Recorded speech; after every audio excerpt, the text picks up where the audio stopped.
Eu já cumprimentei a maioria, conversando e tal. É meio complicado estar aqui hoje. É sério.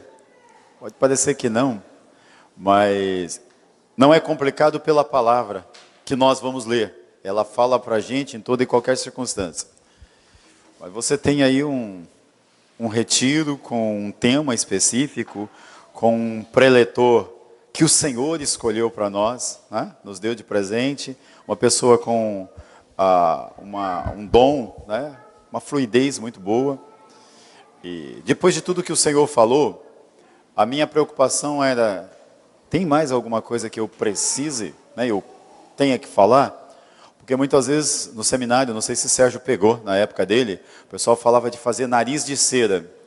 Era quando um pastor era convidado, ou um preletor, né, para fazer uma sequência dessa. E aí depois o pastor local resolvia começar a falar, e aí ele ia pegando o que o outro falou, e em cima do que o outro falou, ele fazia um outro sermão, né? Então a gente falava fazer um nariz de cera, que era um nariz em cima de um nariz. Então é complicado não estar aqui e fazer nariz de cera, né? Porque esse não é o propósito. Vocês lembram do tema do retiro? Obediência. E o versículo-chave? Epa! Está onde? Não precisa recitar, só dizer onde está. 1 Samuel, copiaram, né? Aí não vale, foram lá no 1 Samuel 15, 22. Então vamos lá. O que eu quero fazer com vocês nesse tempo que nós vamos ter aqui antes da ceia, é ler o texto de 1 Samuel 15 com vocês. O que nós vamos fazer é isso, ler o texto de 1 Samuel 15. E essa era uma prática que eu admirava muito no reverendo... Só porque eu ia falar, Caio Fábio. Caio Fábio, muitas vezes, em muitos congressos, ele pegava um texto e começava a ler. Congresso da Vinde, e era tremendo essas leituras pontuadas, né? Como Deus ia falando conosco. Então eu não quero pregar nessa manhã, não vou fazer palestra, mas eu quero tentar conectar tudo isso que nós estamos vivendo nesse ano e com o que nós pensamos viver a partir do tema, né? Porque o tema do retiro, ele não foi escolhido, né? A comissão, quando propôs, inclusive o retiro desse ano, propôs com um tema. E o conselho, em reunião, em oração, conversando, nós estamos alinhando a igreja para os 6 anos temáticos. Então, por que não iniciar com o tema do ano, que é o tema obediência? E aí Deus foi trazendo, e o texto de 1 Samuel 15, 22, ficou como o lema, né, para dirigir, então, obediência, uma questão de princípio. Durante esse ano todo, esse mês de janeiro em especial, e agora já entrando fevereiro, pelo menos no púlpito eu tenho tentado, né, salvo os dias quando nós tivemos a jubilação do reverendo Valdir, e mesmo quando o pastor Ricardo usou o púlpito, nós trabalhamos alinhados, né, com a obediência na adoração, né? E a gente tem muito mais para falar sobre obediência durante o ano. Vai ter muitos temas, né? Adoração, missão, evangelização, discipulado, comunhão. A ideia é o quê? É que nós, como igreja, resgatemos o princípio de praticar o que Deus manda. Obediência é isso, não é? Quem espera a obediência, espere que alguém haja de acordo com aquilo que foi estabelecido. Obediência não passa disso. E quando nós lemos a Bíblia, nós vemos Deus ressaltando de Gênesis a Apocalipse a importância de fazer o que Ele determinou. Fazer o que Ele determinou porque Ele planejou antes da fundação do mundo para que fosse assim. Fazer o que Ele planejou para que o resultado disso seja tremendamente abençoador nas nossas vidas e, acima de tudo, o maior de todos é que o nome dele seja glorificado, exaltado e reconhecido. Quem começa a ler a Bíblia, né, e praticar, vai se alinhando com Deus, e mesmo quando não tiver com ela na mão, ou não tiver com a palavra ipsi verbis, né? Quem conhece o latim aí, sabe, eu só estou arriscando citar. Nos lábios, vai estar transpirando pelos poros a vontade de Deus, porque está alinhado, né? É nesse princípio que o judeuzinho, né, ele era ensinado. Deuteronômio 6, ensina a criança, né? Essas palavras que eu te ordeno, tu inculcarás a teu filho, tu falarás, etc, etc. A necessidade de fazer com que fosse automático. Quando eu estivesse diante de uma situação, o meu radar, né, ou a minha bússola, fosse a palavra de Deus. Então o judeu, ele ia de Gênesis a Deuteronômio, e no intervalo, outros textos, voltava de novo, e voltava de novo. Por quê? Porque a ideia era inculcar, né? Fazer com que isso fosse o estilo de vida. Nós estamos no Ocidente, o Evangelho chegou até nós, né? A palavra de Deus chegou até nós, e nesse processo que a palavra de Deus chegou até nós, nós nos deparamos com o quê? Nós nos deparamos com um distanciamento, e aí tem muita coisa que teoricamente foi levando a isso, mas a gente se distanciou desse estilo, e muitas vezes o nosso discurso, principalmente para nós, cristãos e reformados, mas a salvação não é pela obediência da lei. Então, antes da gente olhar para esse todo, a gente precisa entender isso. Nós não estamos aqui falando de salvação. Nós cremos no que está escrito em Efésios 2, 8, 9 e 10. O que está escrito lá? Pela graça, mediante, não vem de vós, é dom de Deus, não vem de obras, para que ninguém se glorie. Aí a gente esquece a parte do versículo 10.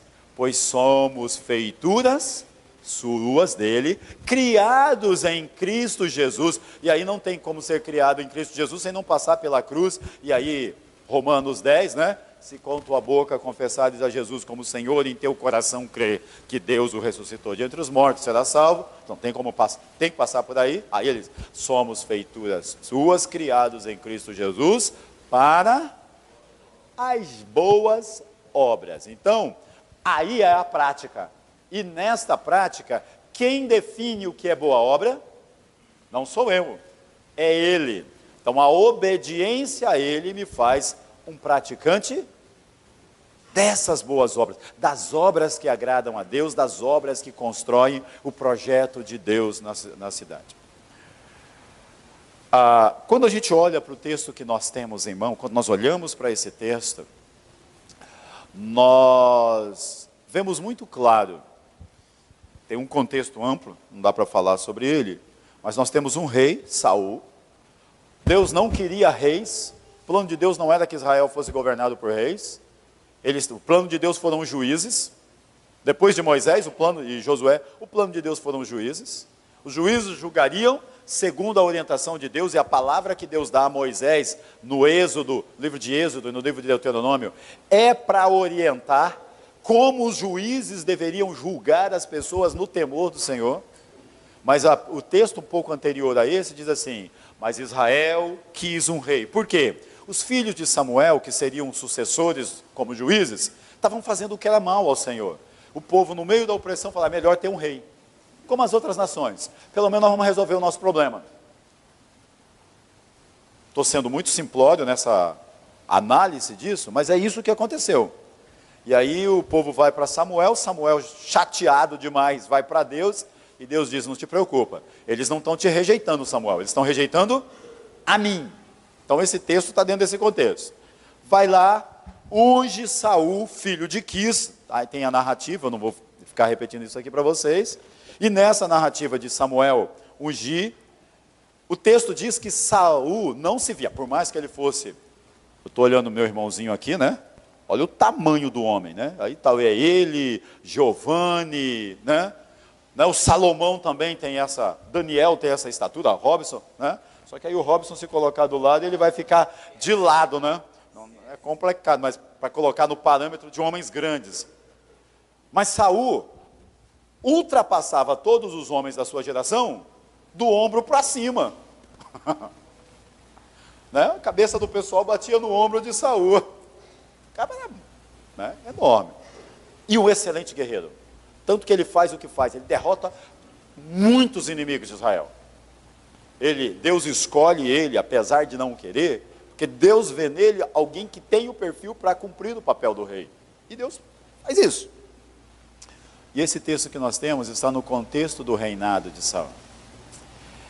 O versículo tema, vamos olhar para ele, versículo 22. Quem pode ler o versículo 22 para nós?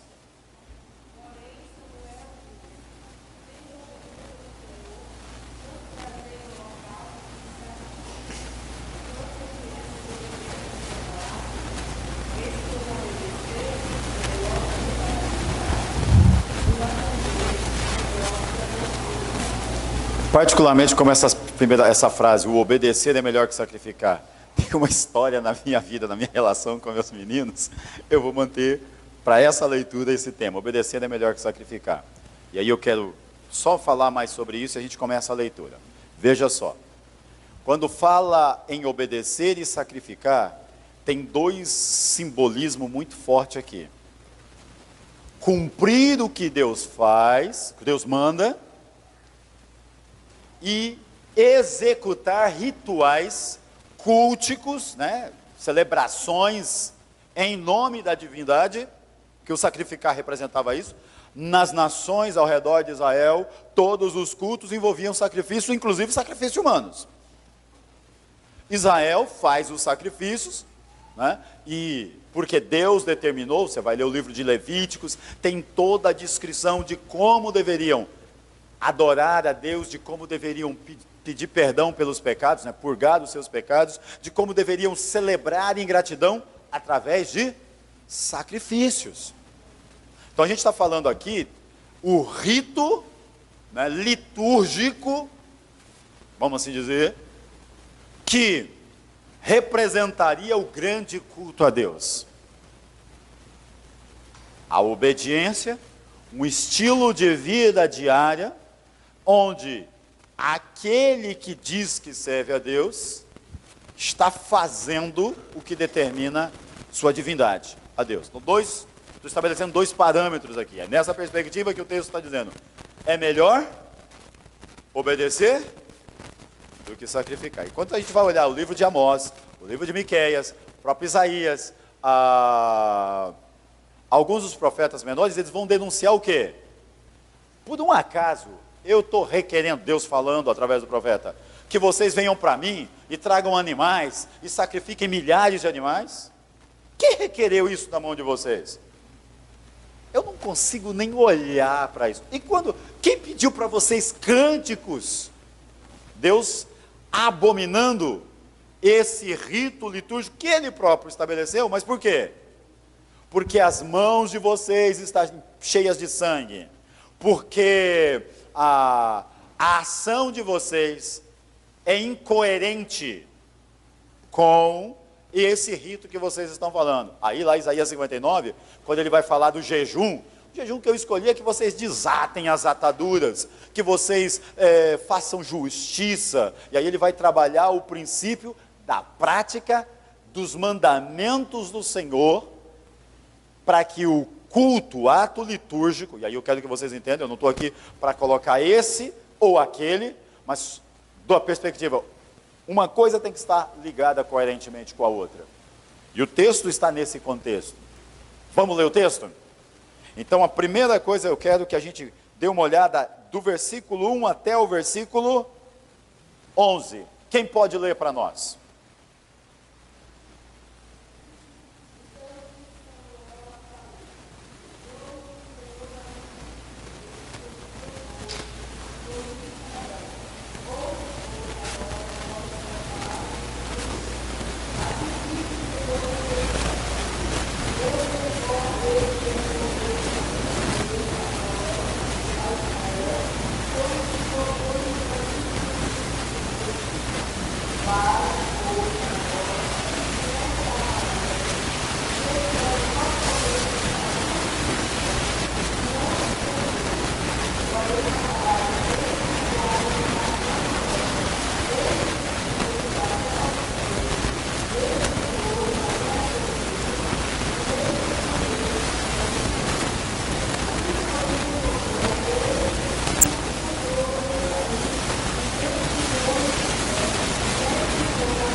até o 11.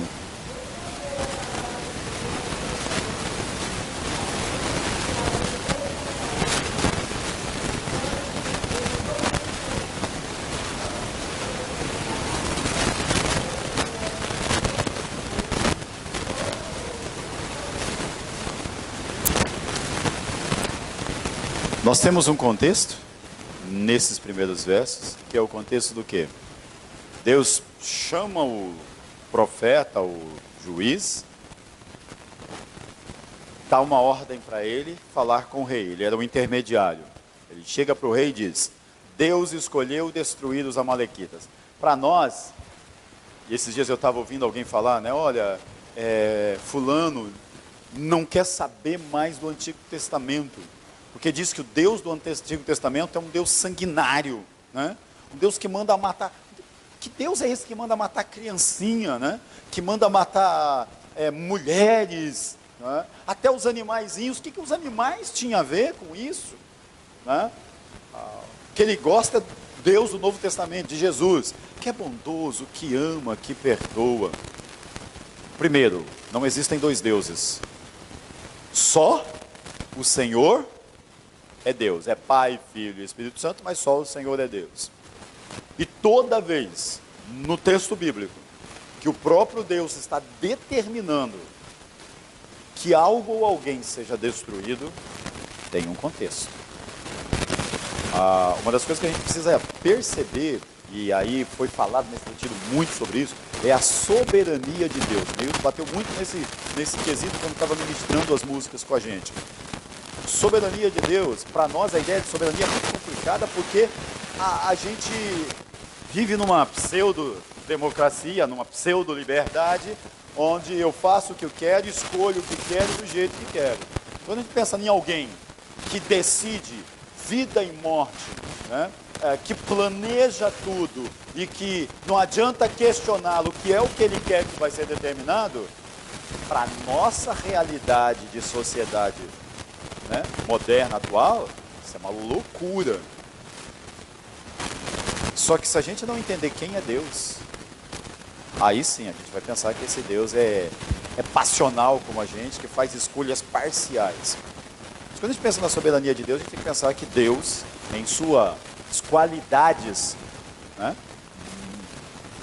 perfeitas, ele tem todo o conhecimento, ou seja, ele sabe de tudo que aconteceu, acontece e acontecerá. O acontecimento de Deus é a priori tudo, então ele não tem nada que lhe fuja a essa perspectiva.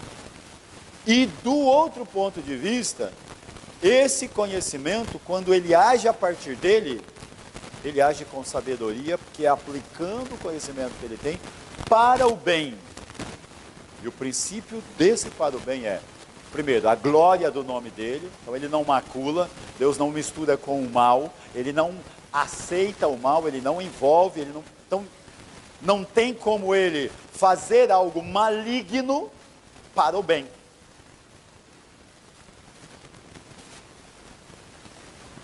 O bem de Deus está alinhado com o que é mais perfeito e correto, se eu posso usar essa expressão. E aí, para o nosso bem, que fomos criados por Ele, para o louvor e honra da sua glória. E Ele é o Deus que sonda os corações. E antes que as coisas aconteçam, Ele sabe. Então Ele sabe para onde vai tendenciar os corações. Quando você olha para Êxodo capítulo 18, se eu não me engano, quando Israel está passando pelo deserto, todos os povos, pelo temor do Senhor, por ouvir falar do que Deus tinha feito ao Egito, e por ouvir falar do que estava acontecendo no trajeto, não que o povo de Israel estava fazendo, mas que Deus estava fazendo através do povo de Israel, os povos iam dando passagem segura, e iam, inclusive, facilitando a sobrevivência de Israel no deserto. Os amalequitas não. Barraram a passagem, fizeram os israelitas retornar e dar uma volta, desonrando o que o Senhor havia determinado. Na verdade, eles não humilharam os israelitas. Eles afrontaram os planos do Senhor. A Bíblia fala dura coisa é cair nas mãos do Deus vivo. E aí poderia falar muita coisa sobre isso, mas eu quero pontuar para vocês, aqui está uma ação de Deus, do mesmo jeito que ele fez com Adão e Eva lá no princípio, e depois ele fez com a geração de Noé, e ele, na história que ele fez com o próprio Egito, agora ele está fazendo com os amalequitas. E está usando o povo que ele escolheu para glorificar o seu nome. Pesa sobre nós? Ah, mas não deveria ser assim, porque provavelmente... Aí eu quero lembrar, provavelmente tinha alguém bonzinho lá. Lembram da história de Ló? Abraão está lá diante do anjo do Senhor e diz assim, se tiver 50 justos, ok, 50 justos eu não destruo. Deus, com todo o seu conhecimento, sabia quantos justos tinham lá. E se tiver 40, e se tiver 30? Deus desde o início sabe quem é que ele vai salvar lá, né? Que é a família de Jó. Inclusive sabe que a mulher de Ló vai fazer tudo o que fez, mas Deus permite para nos ensinar, inclusive, que Ele é um Deus gracioso e misericordioso e lida conosco na nossa limitação e fragilidade. Ele fez isso lá, mas Ele julgou a Sodoma e Gomorra. E a gente encontra lá em Ezequiel outras explicações que aquela que está em Gênesis. Estou pontuando esses textos para dizer para vocês o seguinte: o Deus soberano, que conhece todas as coisas, que em sua soberania e em seu sábio conhecimento, trabalha para que todas as coisas cooperem para o bem daqueles que amam a Deus, é o Deus que está agindo aqui. Então não é um Deus diferente do Deus do Novo Testamento. E aqui, a ordem foi dada. Saul, como rei, foi lá e executou perfeitamente a ordem, certo? Não, por quê? Poupou o rei e o melhor das ovelhas. Mas foi ele que poupou? Sim ou não? Ele, como líder que recebeu a ordem, decidiu trabalhar de maneira que aconteceu. Olha lá, é interessante porque o texto diz ali no finalzinho, que a irmã leu, né? Mas Saul e o povo pouparam a Agag. Provavelmente Agag era o troféu dele. Na época, os reis, quando faziam batalha, pegavam o outro rei para humilhar, né? E para mostrar para as outras nações, ó, esse foi derrotado. Aí tem a derrota dos deuses e etc., mais especificamente isso. E também o melhor das ovelhas, dos bodes e etc. Percebe uma coisa aqui? O que é que eles destruíram? Me permita trabalhar uma obediência parcial aqui. Concordam comigo que tem uma obediência parcial? Eles foram, lutaram. Agora olhe para nós e para tudo que nós vimos nesses dias, né? Na vida de Sansão, de Jonas e de José. A gente viu obediência parcial em algumas situações dessas? Aqui tem obediência parcial. Agora, antes da gente olhar para eles, pense na nossa vida. Quantas vezes nós dizemos que a gente realmente está fazendo o que Deus quer? Mas eu não deixo de ir para a igreja. Eu separei os animais para adorar. Eu nunca falhei com o meu dízimo. Né? Eu nunca deixei, não falhei um dia. Eu oro de manhã, de tarde e de noite. A pergunta é: e nas outras questões? E olha só, eu nunca adulterei, eu nunca amaldiçoei. A gente geralmente, quando está falando da nossa prática boa, é nessa linha, né? Bem quase igual os fariseus, né? Jejum, dou dízimo disso, dou dízimo daquilo. E aí Jesus diz assim: e você tem misericórdia? Porque ele diz: lembra do que está escrito? Misericórdia quer e não sacrifício? E aí o povo para. Como é que é o teu relacionamento com o teu irmão e o teu próximo? A pergunta aqui é: o que Deus pediu para Saul fazer? Lá no livro de Miqueias, Miqueias diz: o que é que o Senhor pede de ti? Alguém lembra o que está escrito lá? Miqueias 7, se não me engano. Que ames a justiça e pratiques a misericórdia. Duas coisas. Quem entrará no santo monte do Senhor? Não é o que é justo, puro de mãos, limpo de coração? Não é o justo. Aqui tem uma obediência parcial, para a gente não, para ganhar tempo. Alguém pode ler para nós os próximos versículos, indo do versículo 12 até o versículo... Pode ler para mim o versículo 12 a 13.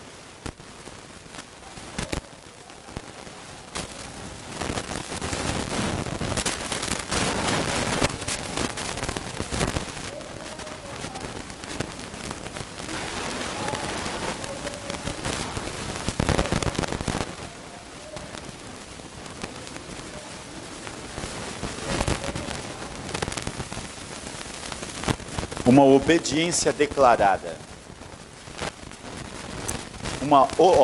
Nós temos aqui uma obediência parcial e uma fidelidade declarada, melhor dizendo, uma fidelidade declarada. Samuel, afinal de contas veio o supervisor, né? Ver se tinha cumprido a vontade. Eu fiz tudo o que o Senhor mandou. Cara míope aqui também, né? Com uma visão distorcida do que é toda a vontade de Deus. Veja bem, salvação é pela graça, mas a execução da vontade, toda a vontade de Deus, é uma coisa que eu e você precisamos resgatar na nossa vida. E para isso eu preciso conhecer qual é o desígnio, qual é a vontade de Deus. Romanos 12, pastor passou ontem. Rogo-vos, pois, pela misericórdia de Deus, que apresenteis os vossos corpos como sacrifício vivo, santo e agradável a Deus, que é o vosso culto racional. E não vos conformeis com este mundo, ou seja, aí vem a amizade com o mundo, a inimizade com Deus, né? Não podeis servir a dois senhores, fazendo algumas conexões para você pensar. E aí ele diz: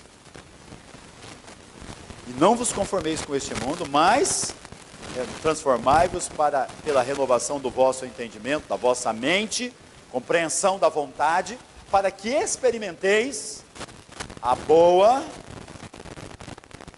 Não é para que saibais. Como é que a gente sabe qual é a vontade de Deus? Não dá tempo. E aí eu não tenho que ir para a palavra. Eu não tenho como fugir da palavra. Aquilo que o pastor Marcos disse para nós, né? Puxar um pouquinho de nariz de cera aqui. Ele disse para nós: não tem como eu querer fazer a vontade de Deus se eu não ler a Bíblia. Deus fala comigo. Você está lendo a palavra? Não.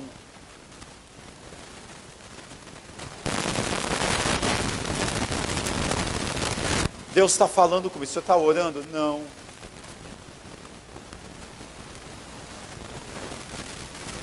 Percebe? Tem que haver um alinhamento. E o texto nos aponta para um Saul virando e dizendo assim: Samuel, fiz o que era devido. Aí a gente vê lá Alguém pode ler para nós versículos 14 a 19?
Retomem.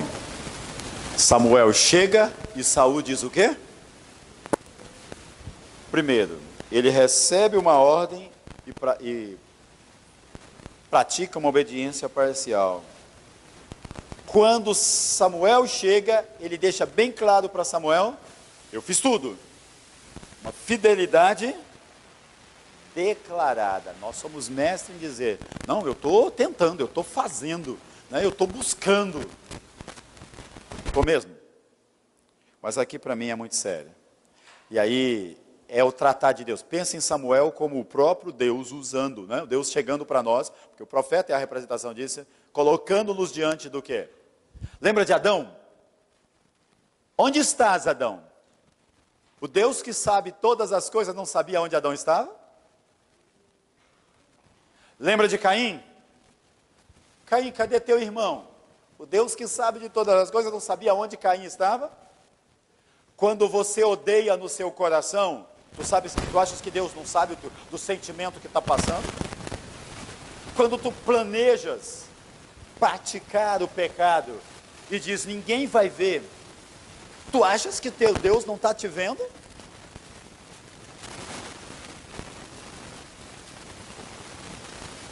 Deus pergunta, Samuel pergunta: vem cá, aqui que eu estou escutando um barulho. Ele nem pergunta quem é aquele barbudo ou quem é aquele sanguentado lá, né? Porque eles, provavelmente, numa guerra, meu amigo, o cara vencido levava umas boas piabas, né? Eles não pegavam: ó, te acalma, rei, deixa eu te dar um banho, te vestir, né? Vou pedir para alguém fazer a tua barba, né? Deixa eu te calçar, vou arrumar uma cadeira maravilhosa para você ficar esperando para ver o que nós vamos fazer contigo. Esse cabra provavelmente estava em algemas, né? Estava todo quebrado. É guerra, né? A gente não tem que fantasiar isso. Mas ele não pergunta sobre o Agag. Ele diz: que balido de ovelhas é esse?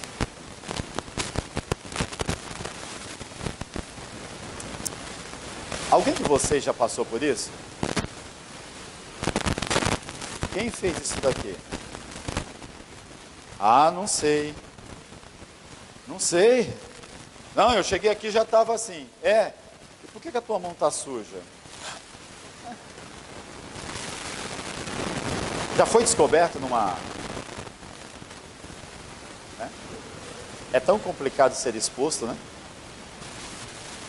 Aqui tem um fracasso público. As ovelhas denunciaram Saul.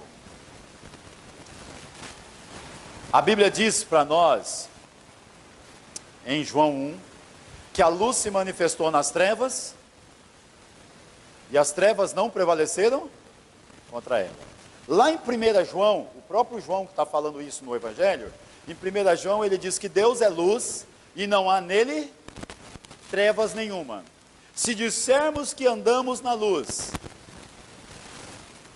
e praticarmos o que é tenebroso, o pecado, mentimos, e não há comunhão entre nós. Percebem isso? Pode olhar lá, se você quiser, 1 João 1, de 1 a 5.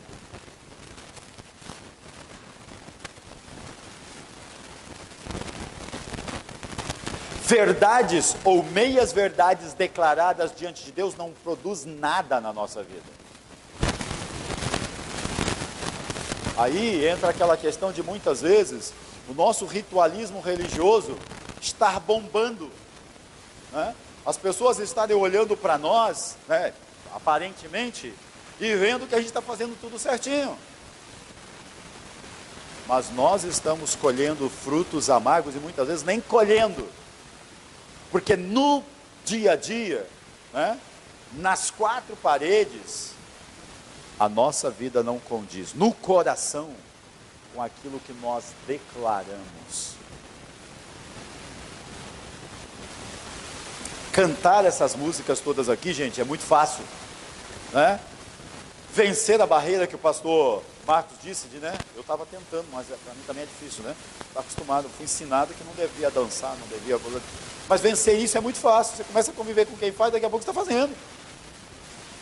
Agora, amar o próximo como a ti mesmo. Orar pelos que te perseguem, abençoar os que te amaldiçoam. visitar os encarcerados, alimentar os famintos, dar a outra face. Não é mandamento? É ou não é mandamento? Aí, meu irmão, é que pega. Ezequiel 8 nos fala de uma realidade do povo de Israel, que no dia do Senhor iam para o templo, faziam o melhor culto, mas quando saía dali, no templo os sacerdotes tinham lá no canto, uma sala, onde tinha pintura de tudo quanto era animal, e alguns adoravam.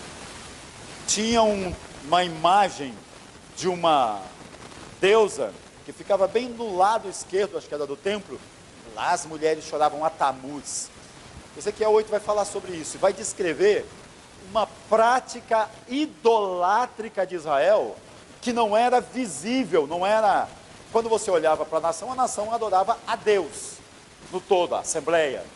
Mas no dia a dia, os ídolos do lar, o etc, estava lá. Nós encontramos nesse texto aqui, é alguém que verbaliza, mas quando o inquirir de Deus vem sobre a sua vida, revela um estilo de vida fracassado na adoração e na obediência ao Senhor. Vamos seguir. Quem pode ler para nós? Aí nós lemos até o 19, então leia o 20, 21 e 22. Até o 23. Tem 2 pontos aí que eu quero destacar para você e a gente encerra. Próximo ponto.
Isso, até o 23. Foi? Preste atenção em 2 coisas aqui. Há uma desculpa insatisfatória. Alguém pode reler para mim o versículo 12?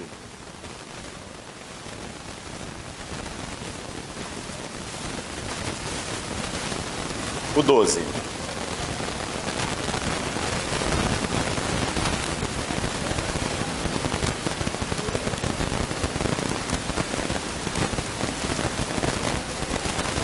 Alguém tinha prestado atenção nesse versículo, no final desse versículo? O que é que Saul fez no Monte Carmelo? Um monumento. Um monumento? O que ele estava fazendo ali?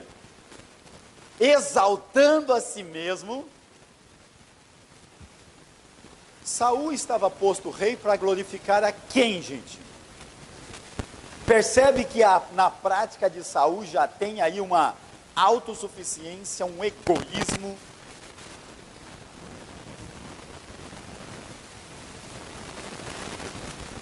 Que teria em qualquer rei. Mas a gente percebe nele, por isso que Deus não queria nenhum rei. Mas de forma específica, você percebe aqui o Saul tendo uma prática que revela o que o seu coração queria. E lá no versículo 20 e 21, quando ele dá a desculpa, nós fizemos tudo o que Deus queria, mas trouxemos Agag. Era o que Deus queria?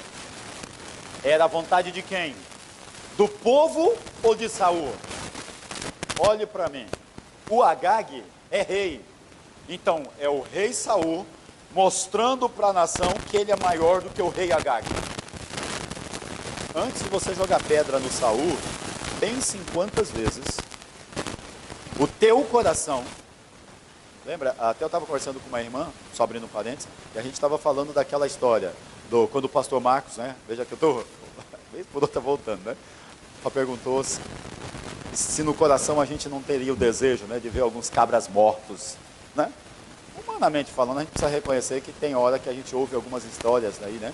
De violência infantil, de violência contra a mulher, e etc. Algumas coisas que, sinceramente, meu irmão, se a gente tivesse pelo menos um 0,001% do poder de Deus, a gente só viraria e faria o que os discípulos de Jesus perguntaram. O senhor quer que a gente mande descer fogo? A gente não se perguntaria não, a gente ia mandar e descer fogo. Não, o coração da gente é terrível nesse sentido. Então, antes de julgar o Saul, quantas vezes nós não estamos fazendo as coisas, dizendo que estamos obedecendo a Deus, mas no fundo o que nós estamos querendo é o benefício próprio, ou do reconhecimento, ou, né, de uma colheita que nos beneficiará com um projeto futuro. Lembre que a Bíblia diz que todas as coisas cooperam para o bem daqueles que amam, que Deus usa, e eu disse há pouco, da sabedoria dele, o conhecimento que ele tem com sabedoria para nos beneficiar. Mas a maioria das vezes, nós dizemos que estamos alinhados com a vontade de Deus e buscando o que é que nós queremos, entendendo que o que Deus quer pode não realizar os nossos planos. Quem honraria Saul como rei era Deus, que entendendo que ele foi um rei obediente, e aí não estamos falando de perfeição, pelo amor de Deus, mas de obediência, exaltaria e glorificaria ele. Você e eu precisamos aprender esse princípio. O teu melhor, faça um plano de vida, o teu melhor não chega perto do que Deus tem planejado para você. Jeremias 29, 11, eu bem sei os planos que eu tenho a respeito de vocês, planos de paz e não de mal, para dar a vocês o fim. Como é difícil para a gente acreditar nisso, né? A gente quer sempre dar um jeitinho. Ele poupa Agag, e aí a pior dessa desculpa insatisfatória é, o povo queria fazer uma grande festa, afinal de contas, nós lembramos da história que nossos pais, os nossos avós contaram, que não deu certo. Então agora nós vamos fazer um negócio maravilhoso para Deus. Abro só mais um parênteses. Olha só. Lembram dos filhos de Arão? Quando Deus deu para Moisés as medidas do tabernáculo, veja só, todo o processo de construção do tabernáculo, da lei, os filhos de Arão e Arão acompanharam, não acompanharam? Todas as preocupações do Senhor para que as coisas fossem feitas de acordo com o que Ele queria, para que Ele fosse adorado e servido do jeito que Ele queria, eles viram, não viram? Me permita a expressão. Que raio de decisão é essa, de agora, escolher lá um pozinho diferente, uma essência diferente, para melhorar o que Deus determinou que era o melhor?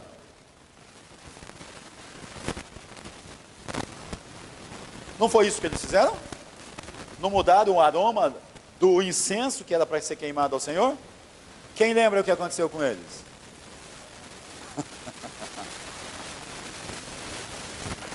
Gente, isso não é história da carochinha, gente. Está aí na Bíblia para nos ensinar o que é uma pessoa querer fazer algo para Deus, mas que não seja o que Deus não quer. Vou pegar Ananias e Safira como exemplo de novo. Eu já citei eles, vou citar para vocês. Lembra de Ananias e Safira? Qual é a pergunta de Pedro para Ananias? Pedro, que Barnabé tinha vendido o terreno, ofertado, e o pessoal aplaudiu, reconheceu a misericórdia, né, a bondade, né, a compaixão de Barnabé. Ananias e Safira disse assim, bora receber o mesmo louvor que Barnabé está recebendo. Então a gente vende, guarda uma parte e diz que vendeu pelo todo e entrega lá. Pedro pergunta para ele o quê? Se você tivesse ficado com o terreno, alguém ia cobrar de você que vendesse? Mais ou menos isso. E se você tivesse vendido? e não dado nada, alguém ia cobrar de você que desse o dinheiro do terreno? A ideia é o quê? Quem é que determinou ofertar ao Senhor? Então por que mentistes ao Senhor? Tentastes ao Senhor, né? Colocaste o Senhor à prova. Esse é o contexto da história de Ananias e Safira. E aí a gente vai para Safira, é a mesma coisa, né? Teu marido fez, vocês fizeram isso? É, nós fizemos. Quem colocou? Por que vocês permitiram que Satanás colocasse no coração de vocês o tentar ao Senhor? Tentar o Espírito de Deus. Antes de jogar pedra em Ananias e Safira, preste atenção. Porque muitas vezes nós fazemos votos de tolo. Quantas vezes, não, eu vou obedecer, né? Não, agora eu vou jejuar, agora eu vou orar. Jejum é muito importante. Mas não brinque com o votar jejuar ao Senhor e fazer firula que você está jejuando. Há princípios bíblicos para essa prática. Não tente mostrar para Deus que você está agradando Ele quando você não está. E depois não venha dar desculpa para Deus de que não foi bem assim porque eu fui visitar fulano e tinha um prato de comida lá. E eu fui convidado para o aniversário e não tinha como, né? Eu estou citando o jejum como exemplo, mas pode ser qualquer outra coisa. Ah, porque na verdade eu me esqueci do compromisso que eu tenho. A questão chave aqui é, se você disser para Deus, Senhor, não faço mais isso, então, meu irmão, derrame sangue e não faça. Mas derrame o seu próprio, né? Deus é misericordioso? Eu não tenho dúvida disso. Mas ao culpado ele não tem por inocente. Não tome a graça de Deus em vão. Não brinque de ser negociador com Deus, porque Deus não olha a aparência, Ele olha o que está no seu coração. Samuel repreende, lá no versículo 22 e 23,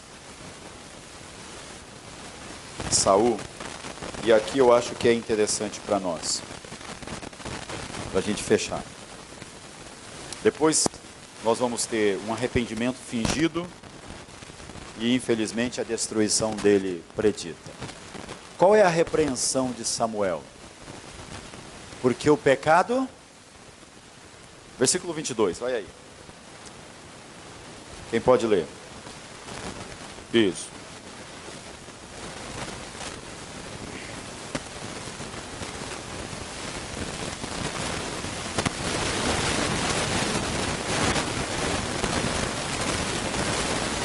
Então ficou claro, lá no início eu expliquei o que era obedecer e sacrificar, eu não vou voltar. Mas aí o 23 diz o quê?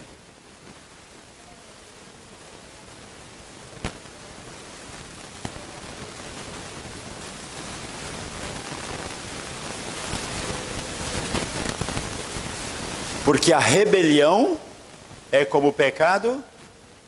Quem praticavam feitiçaria? Os povos que foram destruídos no caminho. Os povos que Deus removeu da terra da promessa. E lá em Apocalipse capítulo 22, 21 e 22, diz, fora ficarão os cães, os feiticeiros, os idólatras, os que amam e praticam a mentira. 1 Coríntios, também, se eu não me engano, 1 Coríntios 6, vai falar a mesma coisa, né? Que os que praticam tais coisas não herdarão o reino de Deus. É muito sério. Porque a feitiçaria é a escolha de buscar manipular. A palavra farmacologia no grego é a mesma para feitiçaria no Novo. Aqui no Antigo Testamento eu esqueci a palavra hebraica. Mas a ideia é de alguém que está fazendo algo para manipular a vontade de Deus. E aí você percebe que é desonrar a soberania de Deus. E aí ele está dizendo, quando você se rebela, você está agindo como age um feiticeiro. Não que você está praticando as artes mágicas dele, Mas o teu comportamento e a motivação do teu coração é de desonrar aquele que é Deus. E a outra é a obstinação. Na minha versão é isso. Na sua é? É obstinação também a palavra? O que é a obstinação? A teimosia. Quase que está alinhado com a rebelião. É você ir na direção do que Deus disse para não ir. Quantas vezes nós tomamos esse caminho? Hein? Deus nos manda perdoar e a gente começa a dar 1001 justificativa para que a gente não vá. Mudar de vida, conversão. O que é conversão? Meia volta, não é? Estou numa rota errada, o Senhor fala comigo, eu reconheço o que está errado e eu preciso da minha volta. Mas eu continuo, que a gente fala, brincando com fogo. Quantos crentes vivem brincando com fogo em muitas coisas na sua vida? E aí ele diz que a obstinação é como? A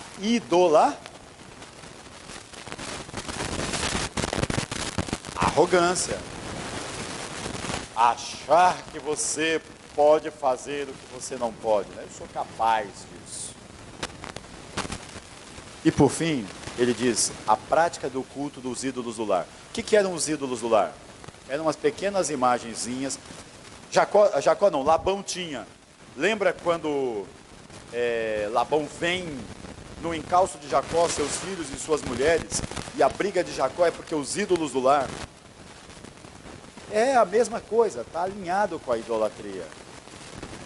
Se tem uma coisa que Deus bateu muito sério, não adorarás, não terás, não te encurvarás, percebe?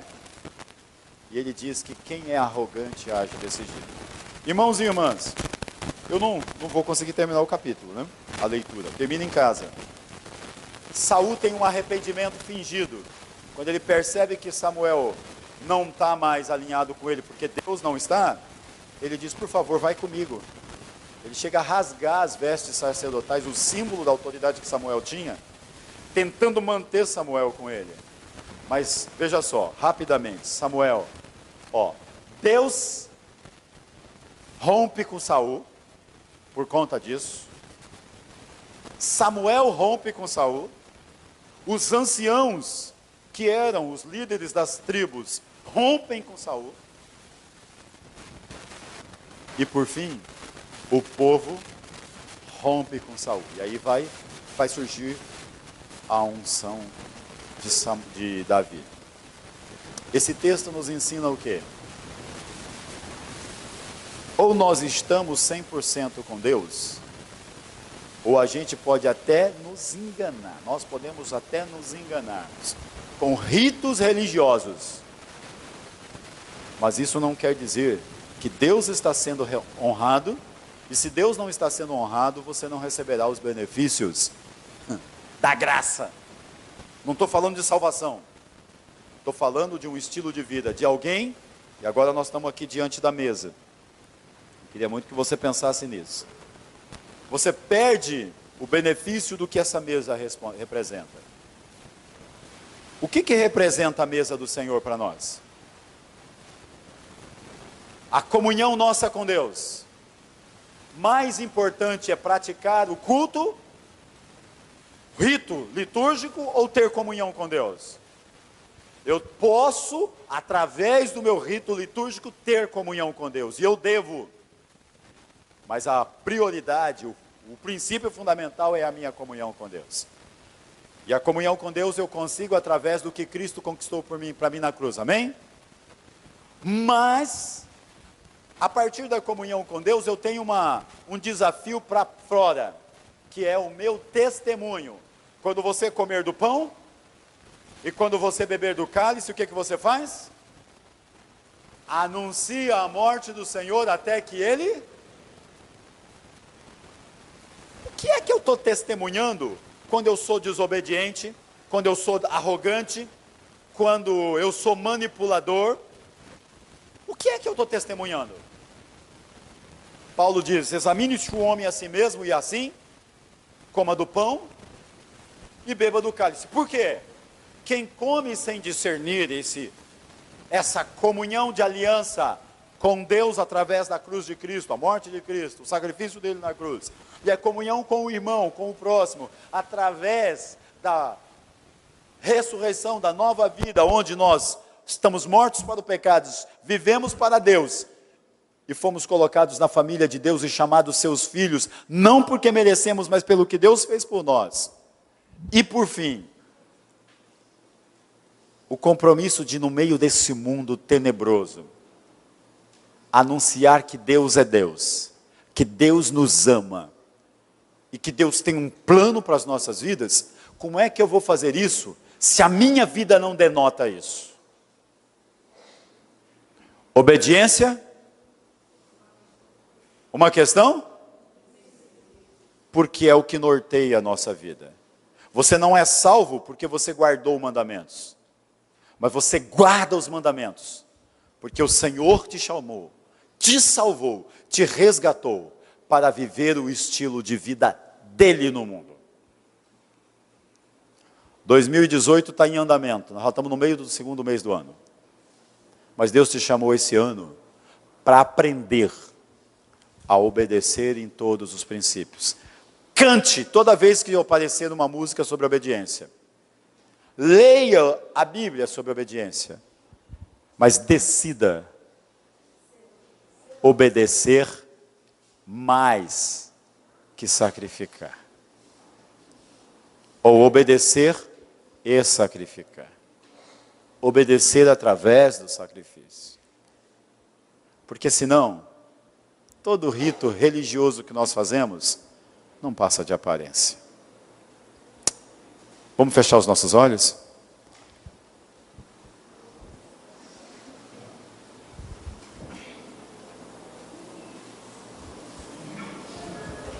Eu não posso te examinar. Quem te examina é o Espírito Santo de Deus. Nós cantamos ontem, sonda-me. Você lembra da letra? Deixa ela invadir a sua mente de novo. Só a letra. Vamos cantar não. Vai pensando na letra. Sonda-me, ó Deus, e me conhece, quebranta o meu coração. Transforma-me conforme a tua palavra e enche-me até que em mim só haja a ti.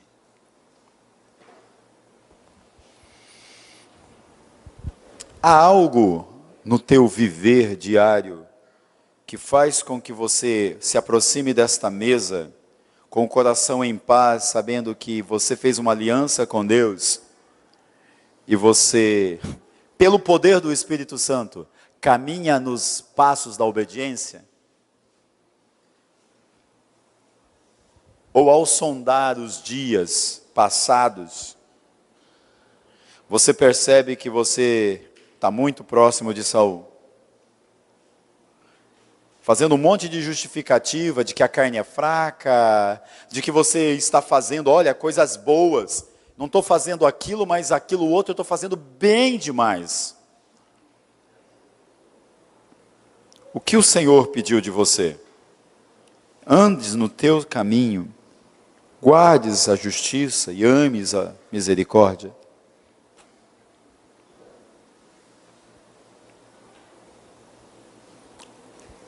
Você está motivado a dar glória a Deus sem abrir a boca?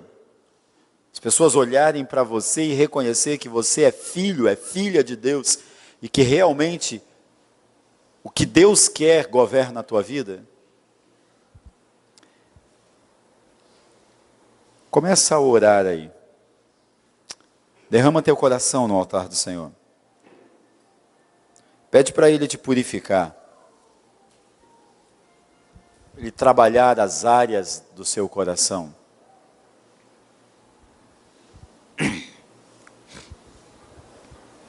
O que você mais deseja? Quais os sentimentos que fluem no teu coração? Que pensamentos estão governando você?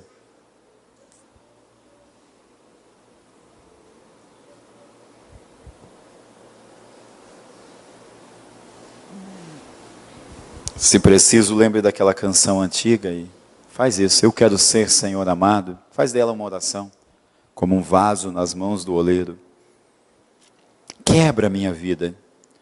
Faze-a de novo. Eu quero ser um vaso novo. A mesa está posta. E essa é a oportunidade de você renovar o seu compromisso de fazer a vontade de Deus. Não por você, mas pelo Espírito que vai te conduzir a toda a vontade de Deus. Senhor, nós estamos curvados diante da Tua presença.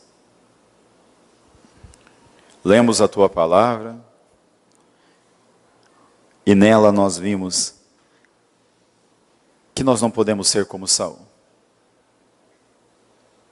Que nós não podemos ser como o povo que estava com Saul.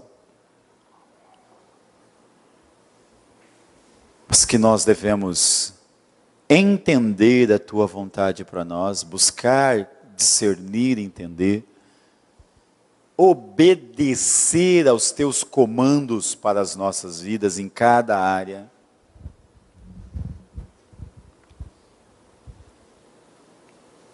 E Senhor, depender da graça do Teu Espírito Santo, para dia após dia, não desonrar o Senhor, e não claudicar entre dois caminhos. Ajuda-nos nesse ano de 2018, Deus. Que na nossa vida diária, individualmente, que na nossa família, que no nosso trabalho, nos nossos estudos, que nos nossos relacionamentos, sejam com quem quer que o Senhor colocar na nossa vida, nós tenhamos por princípio obedecer ao que o Senhor nos manda. Não nos permita agir se não discernirmos a Tua vontade. Não nos permita acovardarmos-nos se soubermos o que temos que fazer, falar, ou, Senhor, abandonar. Ensina-nos os Teus caminhos, para que andemos na Tua luz. Ensina-nos os Teus caminhos, para que andemos na Tua luz, Senhor. É o que nós te pedimos em nome de Jesus.